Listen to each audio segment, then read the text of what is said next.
Bagaimana kabarnya? Semoga selalu sehat ya. Perkenalkan, kami dari kelompok 2 jurusan Pendidikan Sejarah Universitas Negeri Medan ingin mengajak kalian menyimak perjalanan seru kami dalam menuntaskan salah satu penugasan KKNI di Unimed, yaitu mini riset di Kota Langkat. Fokus penelitian kami ada di kawasan bersejarah, tepatnya di Masjid Azizi dan sekitarnya sebagai objek peninggalan Kesultanan Langkat. Perjalanan kami dimulai menaiki kereta api dari stasiun kereta api Besar Medan menuju ke stasiun kereta api Binjai dengan ongkos hanya 5.000 per orang saja. Sesampainya di stasiun kereta api Binjai, kami melanjutkan perjalanan menuju Masjid Azizi menggunakan transportasi angkot, dan perjalanan ini memakan waktu lebih dari 1 jam dengan ongkos yang dikeluarkan mencapai Rp15.000. Di video ini kami akan membahas tentang sejarah Kesultanan Langkat, Masjid Azizi, pemakaman Kesultanan Langkat, Tengku Amir Hamzah, dan juga gedung kerapatan Kesultanan Langkat. Penasaran bagaimana keseruannya? Kita mulai dengan sejarah Kesultanan Langkat.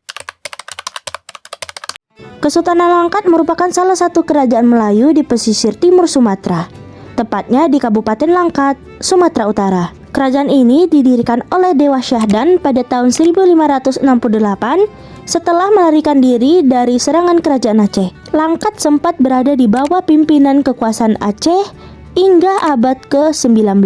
Kemudian menandatangani perjanjian dengan Belanda tahun 1865 Masehi dan diakui sebagai kesultanan pada 1877 Masehi. Kesultanan Langkat berkembang pesat sejak 1840 Masehi di bawah pimpinan Sultan Musa dan mencapai masa kejayaannya saat pemerintahan Sultan Abdul Aziz dari tahun 1897 sampai 1927. Sultan menjalin kerjasama dengan internal pada kerajaan-kerajaan kecil di Langkat, serta kerjasama eksternal dengan Belanda, hingga Belanda diberi izin membangun kantor di Tanjung Pura dan membantu menjaga keamanan wilayah.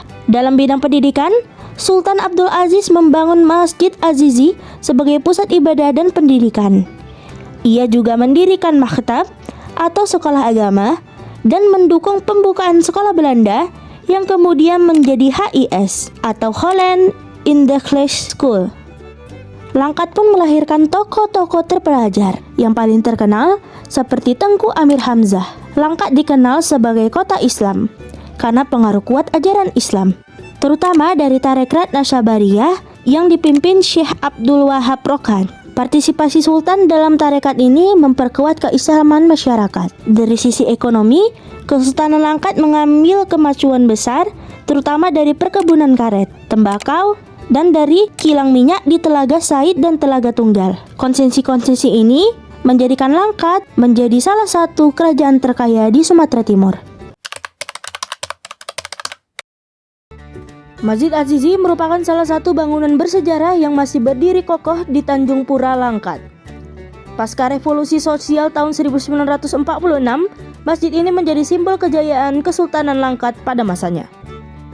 Didirikan oleh Sultan Abdul Aziz atas wasiat ayahnya Sultan Musa, masjid ini diresmikan pada 12 Rabiul Awal 1320 Hijriah atau dalam hitungan Masehi 13 Juni 1902.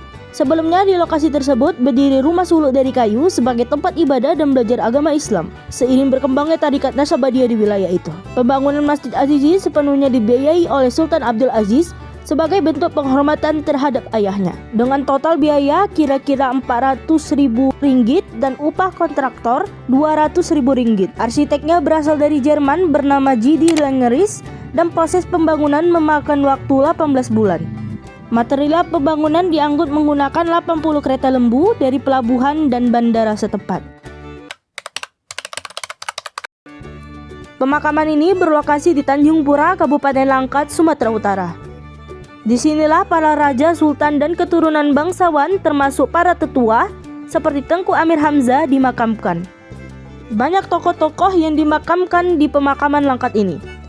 Contohnya seperti Tengku Mahmud, ayah dari Tengku Amir Hamzah, Sultan Abdul Aziz, Sultan Langkat terakhir sebelum penghapusan kesultanan, Tengku Panglima Dalam, dan para pangeran lainnya. Namun, masih banyak makam yang disebutkan secara terbuka demi menjaga kesakralannya. Untuk arsitektur sendiri, kebanyakan makam di pemakaman Langkat menggunakan kubah berbentuk setengah bola khas Melayu dan Islam. Sebagai tulisannya, terdapat ornamen kaligrafi Arab serta ukiran bunga-bunga khas Melayu di sana. Warna yang menjadi dominan dari nisan para leluhur Kesultanan Langkat ialah putih dan kuning keemasan. Dari wawancara kami bersama para penjaga makam, dikatakan bahwa tidak ada secara khusus dalam penjagaan makam ini. Penjagaan makam mengikuti syariat Islam yang sebenarnya. Dalam perbedaan makam wanita dan makam pria, itu terdapat dari perbedaan nisannya. Makam wanita cenderung berbentuk gepeng, namun makam pria berbentuk seperti tugu.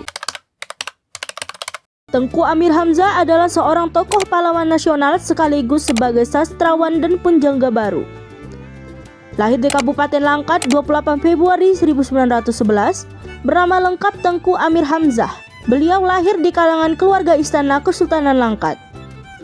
Ayahnya adalah pangeran bernama Tengku Muhammad Adil dan ibunya Tengku Mahijiwa.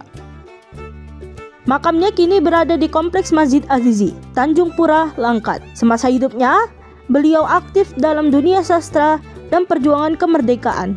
Pemerintah Indonesia menerapkannya sebagai pahlawan nasional pada tahun 1975.